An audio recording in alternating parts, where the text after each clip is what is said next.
Do you have something that you truly, relentlessly desire?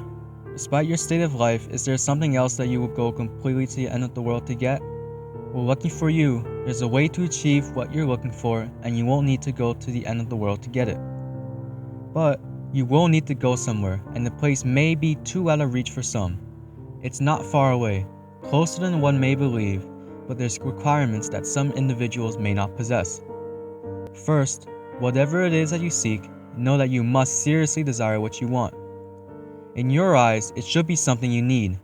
If you begin the journey without the correct state of mind, you will surely fail, as it will be near impossible to turn back once the journey starts. The second requirement is that you will need a vehicle of a sort. Most use a car, as it gives one a false feeling of protection, which may be what gets you through.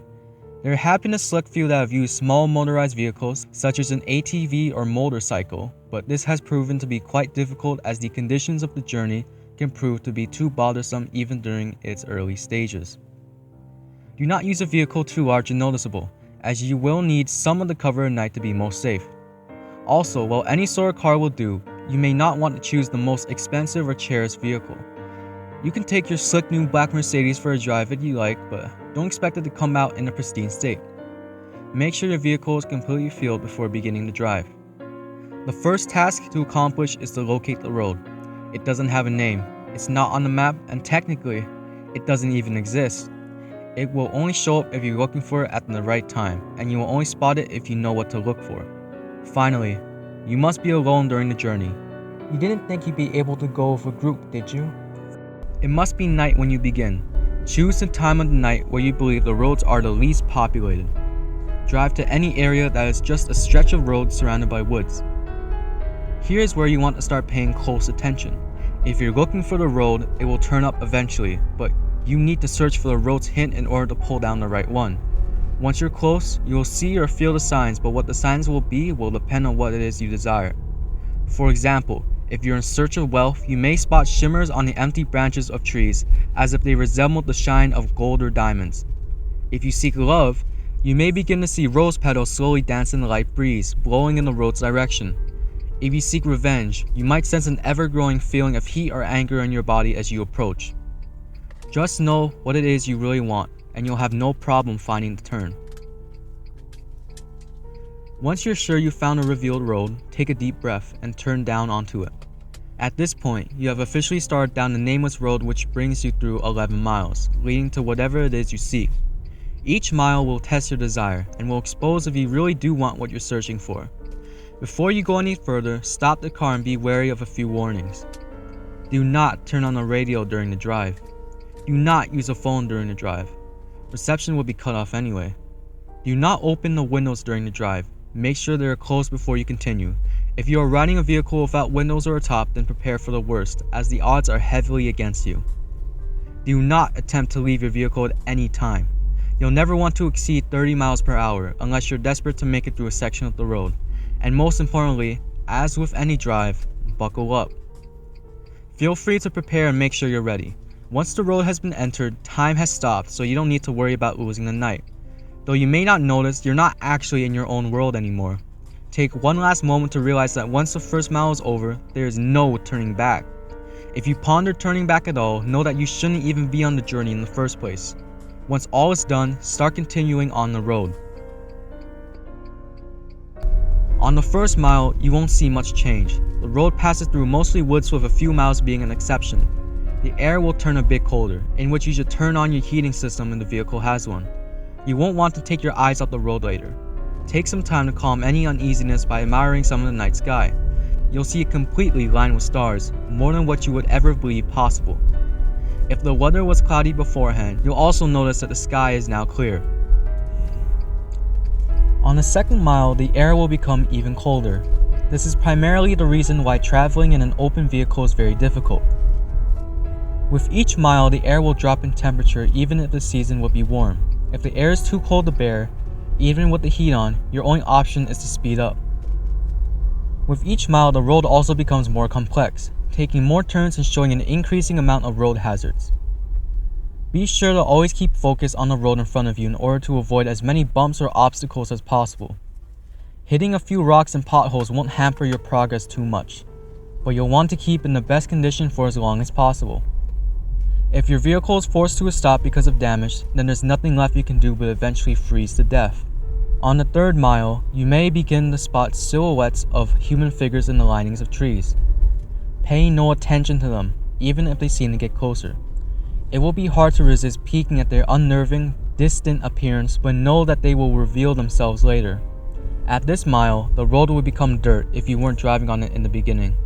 Keep to the center of the path, as it will become narrow and wide at random intervals. On a quick side note, should you ever attempt to turn around, despite the previous warnings, you'll be left on a path which never ends.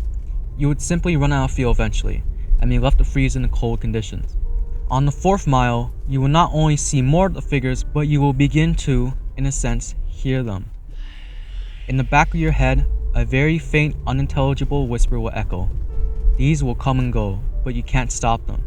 If they become bothersome or distracting, try and tune them out by thinking of what it is you desire. Attempting to listen and determine what the voices are saying will only attract them to you, and you want to be as far away from them as you can. They'll be closer later, so there's no use bringing them near you this early. On the 5th mile, you will come to a clearing. The lining of trees to your left will disappear to reveal a lake with no end, with a beaming great moon over the water. The illumination from the moon will be so spectacular that the vehicle's headlights will no longer be required. Restrain yourself from gazing at it. If you look at its light for even more than a few seconds, the road in front of you will end, throwing your vehicle into the water in which you will freeze in mere minutes. The voices will be gone for this mile, but don't rejoice yet, they'll be back. On the 6th mile, take into account that you are more than halfway done. Despite the progress, you may lose hope here. The stars will have disappeared at this point, leaving the sky an empty, black abyss. The clearing will have ended, leading you back into the woods.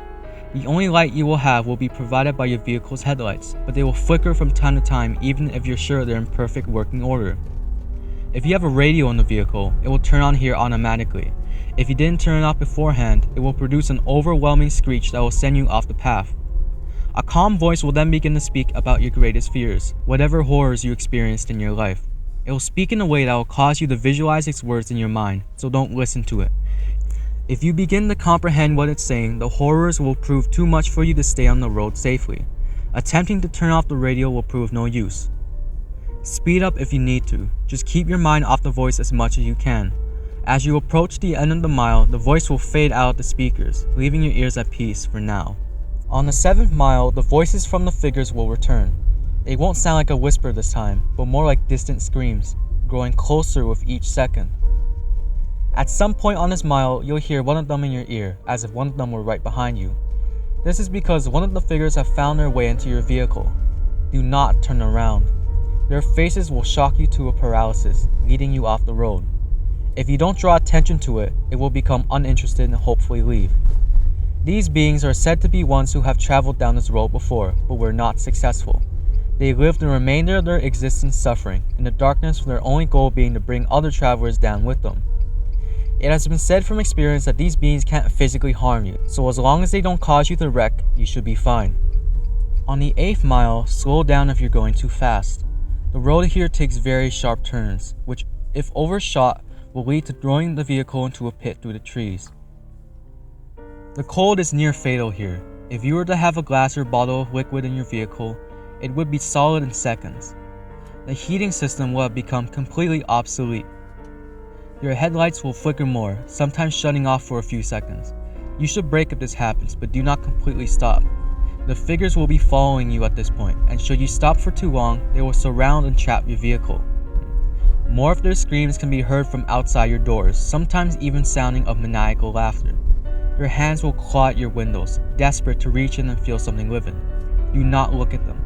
They won't block your windshield, and the last thing you want to happen is to crash and be trapped with them.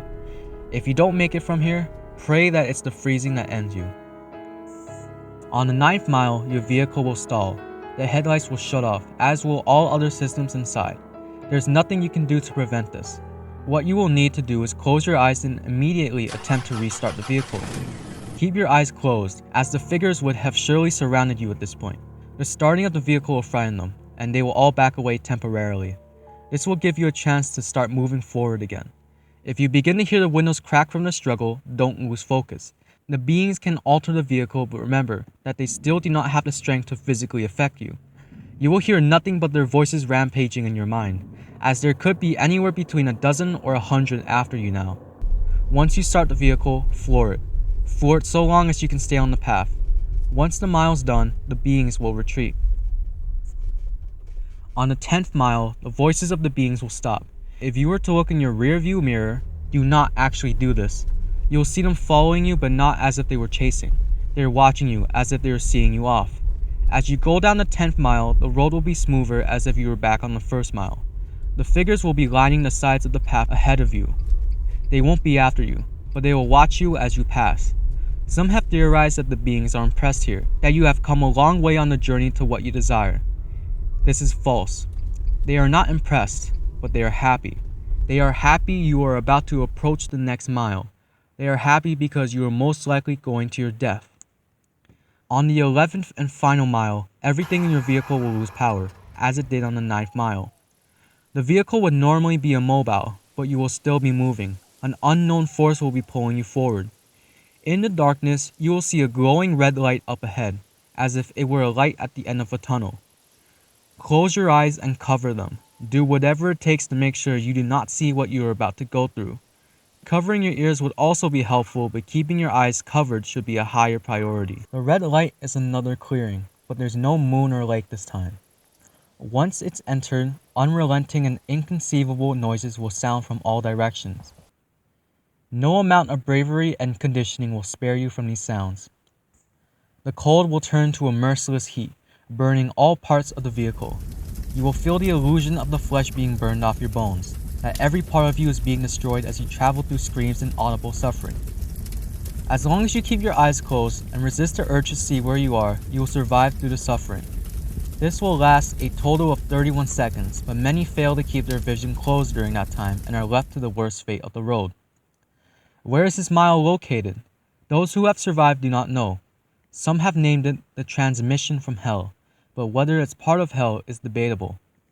After the final mile, power will return to your car. Stop the vehicle. Take a moment to possibly regain some of your sanity. Let the screaming in your ears begin to fade and know that you have nearly completed your journey with the hardest task overcome. Breathe and begin to drive forward once again. After only a kilometer, your vehicle will arrive at a dead end. Stop here and don't attempt to move again. Nothing will happen right this second, but do not be disappointed. Relax and close your eyes. Imagine in your mind what it is you've desired this entire time. It will most likely still be the same as when you entered, but with some, this desire may actually change through making this journey. Think about what it was that you went through such terrifying and difficult means to acquire, and imagine possessing it in your hands. Once you have completely visualized this, slowly open your eyes. You will then find yourself at the beginning of the unnamed road, where you first began. This may confuse you, but know that you are finished. Your task is done. Your mind will then turn to your reward. If what you desired was material, check in the back seat or in the trunk if the object is larger. If the object was small enough, it might already be in your pocket. If what you desired was non-material, then do not be disappointed if the change is not immediate. Turn back to where you came from, and you will find in your life that what you wanted is there. You may have found the love of your dreams. You may have gained unnatural, unimaginable power. You may have put your most hated enemy to the most satisfying revenge possible. You will have no doubt gained what you deserved. So now that the task is done, what's the catch? Is your vehicle cursed? Is there something you're about to lose? Is your death imminent? The answer to all is no. Of course. You've done the challenge. You've proved worthy of what you desire. As stated before, the sounds of the 11th mile will continue to exist in your mind, potentially causing you some vivid and unusual nightmares, but these should prove as nothing compared to what you've gained. Now, one last question. Is there something else you desire? Are you not yet satisfied? After all, you're left right back where you started. The road's right in front of you. So are you up for another drive? If so, buckle up and just move forward.